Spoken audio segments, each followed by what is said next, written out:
ನಮಸ್ಕಾರ ಆತ್ಮೀಯ ಕನ್ನಡದ ಬಂಧುಗಳೇ, ಇಂದು ನಾಡಪ್ರಭು ಕೆಂಪೇಗೌಡರ 517ನೇ ಜಯಂತ್ಯೋತ್ಸವವನ್ನು ಸಡಗರ ಸಂಭ್ರಮದಿಂದ ಮೈಸೂರು ಮಲೆ ಮಹದೇಶ್ವರ ಮುಖ್ಯ ರಸ್ತೆ ಟೆರೇಷಿಯನ್ ಕಾಲೇಜ್ ವೃತ್ತ ಮೈಸೂರಲ್ಲಿ ಆಚರಿಸಲಾಯಿತು. ಇದೇ ಸಂದರ್ಭದಲ್ಲಿ ಮೈಸೂರು ಕನ್ನಡಿಗರ ಬಳಗದ ಸಂಸ್ಥಾಪಕ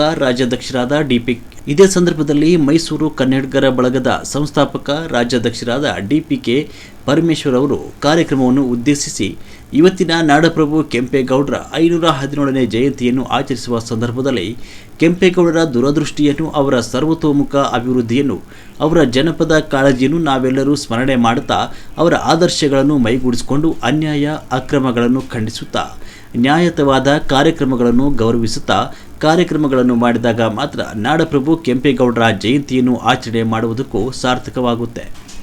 ನಾಡಪ್ರಭು ಕೆಂಪೇಗೌಡರು ಅವರು ಯಾವುದೇ ಒಂದು ಅಭಿವೃದ್ಧಿ ಕೆಲಸಗಳಿಗೆ ಮುಂದಾಗುವ ಸಂದರ್ಭದಲ್ಲಿ ಸಾರ್ವಜನಿಕರು, ಹಿತದೃಷ್ಟಿ ಸಂಘ ಸಂಸ್ಥೆಗಳ ಅಭಿಪ್ರಾಯ ಸಲಹೆ ಸೂಚನೆಗಳನ್ನು ಸಂಗ್ರಹಿಸುವ ಮೂಲಕ ಮುಂದಿನ ದೂರದೃಷ್ಟಿಯ ಬಗ್ಗೆ ಚಿಂತೆ ಮಾಡ್ತಿದ್ರು.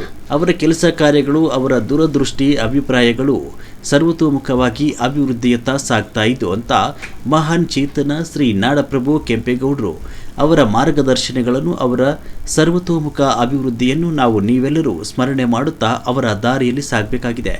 ಆದ್ದರಿಂದ ಇಂದಿನ ಯುವಕ ಯುವತಿಯರು ಬಹಳ ಜವಾಬ್ದಾರಿಯುತವಾಗಿ ನಾಲ್ವಡಿ ಕೃಷ್ಣರಾಜ ಒಡೆಯರನ್ನು ಸ್ಮರಣೆ ಮಾಡುತ್ತಾ, ಕಿತ್ತೂರು ರಾಣಿ ಚೆನ್ನಮ್ಮನವರ ಸ್ಮರಣೆ ಮಾಡುತ್ತಾ, ಸುಭಾಷ್ ಚಂದ್ರ ಬೋಸ್ ಅವರನ್ನು ಸ್ಮರಣೆ ಮಾಡುತ್ತಾ ಕೆಂಪೇಗೌಡರ ಹಾದಿಯಲ್ಲಿ ಸಾಗಬೇಕಾಗಿ ವಿನಂತಿ ಮಾಡಿಕೊಳ್ಳುತ್ತಾ ಕಾರ್ಯಕ್ರಮಕ್ಕೆ ಶುಭ ಕೋರಿದರು.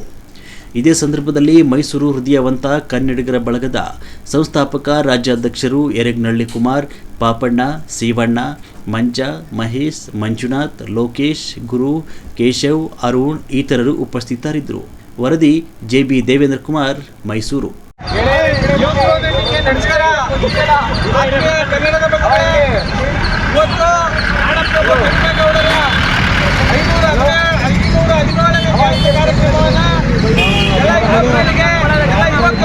ಎಲ್ಲ ಯುವ ಸಮೂಹದಿಂದ ಬಹಳ ಅದ್ದೂರಿಯಾಗಿ ಸಡಗರ ಸಂಭ್ರಮದಿಂದ ಆಚರಣೆ ಮಾಡ್ತಾ ಇದ್ದೇವೆ. ಆಚರಣೆ ಮಾಡೋದು ದೊಡ್ಡದಲ್ಲ, ಅವರ ಆದರ್ಶಗಳನ್ನ ಮೈಗೂಡಿಸ್ಕೊಂಡಾಗ ಮಾತ್ರ ನಾಡಪ್ರಭು ಕೆಂಪೇಗೌಡರ ಜನ್ಮ ಸಾರ್ಥಕವಾಗುತ್ತೆ.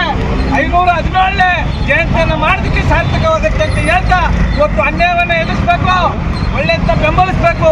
ಇವತ್ತು ಕಾಲೇಜ್ ಯುವತಿಯರು ಯಾರೂ ಸಹ ಹೋರಾಟಗಳಿಗೆ ಮುಂದೆ ಬಾರದಿರೋದ್ರಿಂದ ನಮ್ಮ ಕರ್ನಾಟಕದಲ್ಲಿ ಅನ್ಯಾಯಗಳು, ಅಕ್ರಮಗಳು, ದೌರ್ಜನ್ಯಗಳು, ಅತ್ಯಾಚಾರಗಳು ನಿರಂತರವಾಗಿ ನಡೀತಿರ್ತಕ್ಕಂಥದ್ದು ನಮ್ಮ ಬೇಜವಾಬ್ದಾರಿ ತಂಡದಿಂದ.